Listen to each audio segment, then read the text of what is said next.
Remember when architects were bold visionaries reshaping our world with grand, daring ideas? We used to dream in sweeping skylines and dynamic forms, not settle for the beige boxes we call home today. Sure, some masterpieces are public works of art. Think the Guggenheim, the Parthenon, or the Taj Mahal. But today, we're diving into something more intimate. We're revisiting 10 global marvels by legends who defied convention by building homes you could actually live in. We'll peel back the layers of jaw-dropping design secrets, wild technical quirks, and history served with a philosophical punch. So if you're ready to question why we traded bold dreams for safe mediocrity, smash that like button and join me on this journey back to a time when architecture was pure audacity. Number 10, Gropius House. Let's start with the Gropius House at 68 Baker Bridge Road in Lincoln, Massachusetts. Designed by Walter Gropius in 1937 and wrapped up by 1938, this National Historic Landmark practically redefines less is more. If by less you mean stripping down to the bare essentials with New England charm. Picture this: traditional materials like wood, brick, and fieldstone mingle with industrial cool, think glass blocks and chrome banisters, because apparently even the Bauhaus had a flair for the dramatic. And don't even get me started on that flat roof with its subtle tilt, engineered not just for style, but to make rainwater exit with a flourish. The piece de resistance? Ati's room. The largest bedroom designed with a private roof deck and a wrought iron spiral staircase that shouts, "I'm modern and I know it." And yes, it's decked out with original Bauhaus furniture by Marcel Breuer and art by the likes of Joseph Albers, Joan Miro, and Henry Moore. So if you're still living in a cookie cutter condo, maybe it's time you got a taste for true architectural innovation. Number 9, Eames House. Parked at 203 North Chautauqua Boulevard near Santa Monica. Designed by Charles and Ray Eames, yes, the power couple who practically invented cool in the mid-20th century, this house began life as the Bridge House before evolving into a full-on love letter to modern living. Constructed with off-the-shelf steel and glass, because genius doesn't always need to break the bank, its twin rectangular structures serve as both living quarters and creative labs. Wrapped in a stark black grid spiked with unexpected pops of color, this place is the architectural equivalent of a perfectly brewed espresso. Bold, complex, and far from your typical latte masher's nightmare. And while post-war material shortages almost made this vision impossible, a $10 million conservation plan now keeps this National Historic Landmark in tip-top shape. Sliding into number 8, we have the Vanna Venturi House in Chestnut Hill, Philadelphia, a building that basically laughs in the face of modernist minimalism. Designed by Robert Venturi between 1962 and 1964 for his very own mother, talk about family commitment, this house throws every architectural rule out the window. With its split symmetrical gable, an overblown chimney, and even a stairway that leads absolutely nowhere. It's a manifesto for anyone tired of bland uniformity. Once off the market for 43 years and then casually reappearing with a $1.75 million price tag, this landmark not only redefined aesthetics, but also taught us that sometimes being extra is exactly what the design world needs. Number 7, Casa Das Canoas.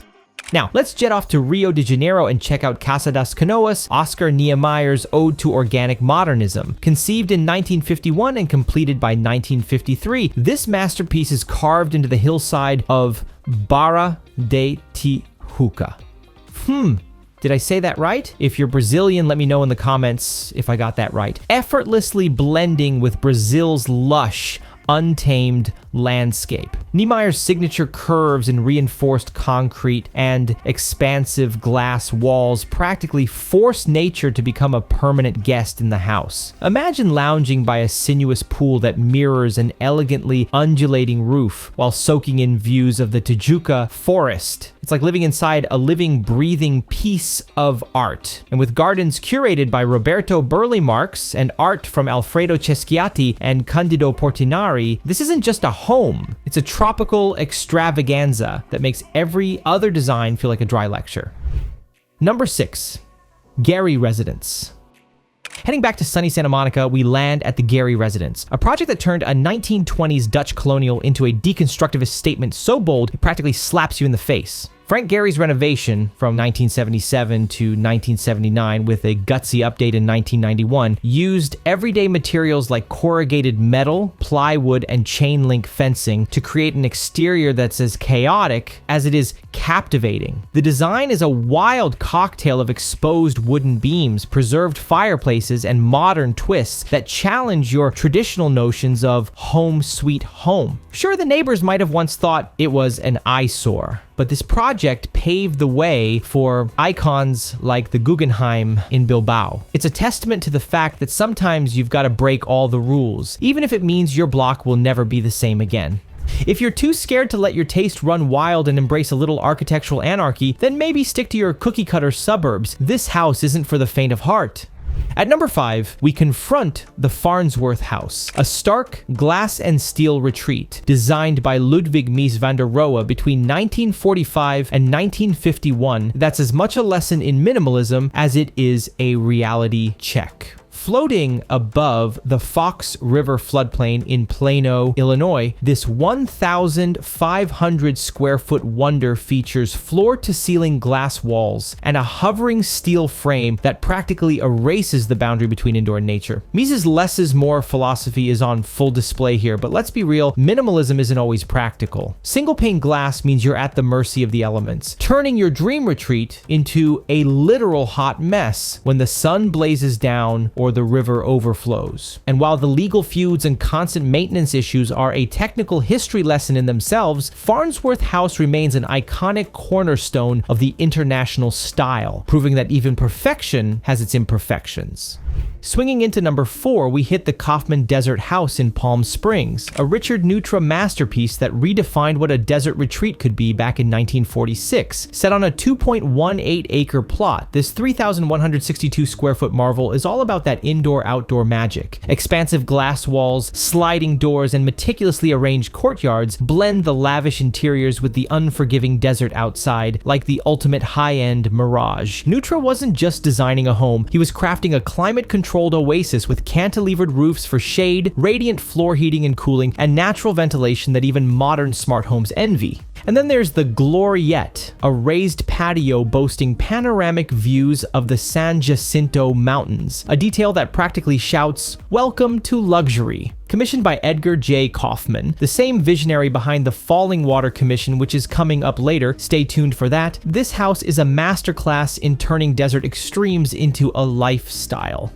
But before moving into the top 3, I just wanted to make sure you're still with me here. Comment below what city or country you're watching from, and maybe tell me who your favorite architect is. Maybe we'll do a deep dive on them in the future. Now we're at number 3 with Villa Savoye, a French villa that's less about traditional home comforts and more about flipping architectural conventions on their head. Designed by Le Corbusier and Pierre Jeanneret between 1928 and 1931, this structure is the living embodiment of Le Corbusier's 5 points of modern architecture. Floating on pilates like a futuristic levitating platform with horizontal ribbon windows that practically force sunlight to RSVP, an open floor plan that laughs at walls, and a roof garden that's more playground than patio, this house is a manifesto of modern madness. Sure, leaks, poor insulation, and a design that practically dared reality to challenge it almost turned this dream into a damp, chilly fiasco, but Villa Savoye now sits proud as a UNESCO World Heritage Site, inspiring architects around the globe. Architecture enthusiasts praise it as visually striking and airy, light, and strikingly modernist in its simple design, while critics note its functional problems. Some visitors find it amazingly interesting, despite being both overrated and underrated, while others describe it as looking awkward and a bit ugly, or compare it to a Greek temple for human life. What about you? What do you think?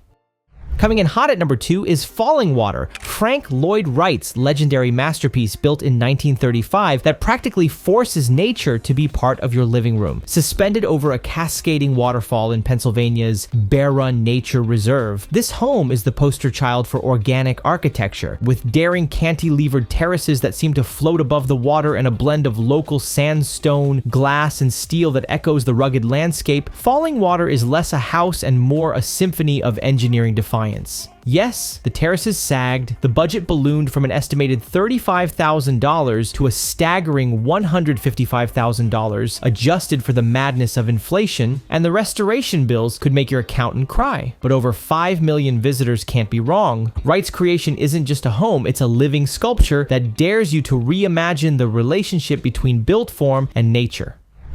And finally, at number 1, we hit Habitat 67 in Montreal, a project that was supposed to democratize urban living but ended up as the ultimate ironic twist in housing history. Conceived by Moshe Safdie as his McGill thesis and unveiled at Expo 67, this modular marvel originally assembled 354 prefabricated concrete cubes into 158 unique units meant to provide affordable, accessible living. Fast forward a few decades, residents have knocked down walls and merged cubes to create 149 expansive apartments, and what was once an affordable housing model has now become a coveted enclave for cultural and political elites. The irony is rich. Buyers here aren't just tenants, they become special partners in a limited partnership, with their cube ownership giving them voting power at the annual meeting. Privatized in 1985 after a savvy flip, businessman Pierre Heafy bought it and then sold it to the tenants, Habitat 67 now challenges its original promise. Sure, every unit still boasts its revolutionary features: private roof gardens, natural light, fresh air, and terraces that offer spectacular views of the St. Lawrence River and Montreal's Old Port. But the project's affordable. Communal spirit has been traded for upscale exclusivity. And here's a fun twist. Safdie's very own original apartment has been gifted to McGill University, where it's preserved for research and public tours that have welcomed over 20,000 visitors since 2017. On the rental side, fully furnished apartments start at around 3,750 Canadian dollars per month for a 125 square meter art-filled 2-level unit boasting floor-to-ceiling windows with stunning views of the St. Lawrence River. For those looking to buy, recent listings have seen 3-bedroom, 2-bathroom units selling between $1.35 million and $1.6 million. Resident reviews paint a fascinating picture. Longtime enthusiasts like Francois Leclerc describe Habitat 67 as very joyful and nostalgically playful, remarking that its design even takes him back to his childhood. Yet, not everyone feels the communal spark Safdie originally envisioned. Some tours note that the expansive common spaces are often underutilized, with residents preferring solitude over shared gathering spots. As a relic of 1960s utopian ambition turned high-end reality, Habitat 67 stands as a living testament to when architecture dared to dream big, even if that dream now comes with a hefty price tag.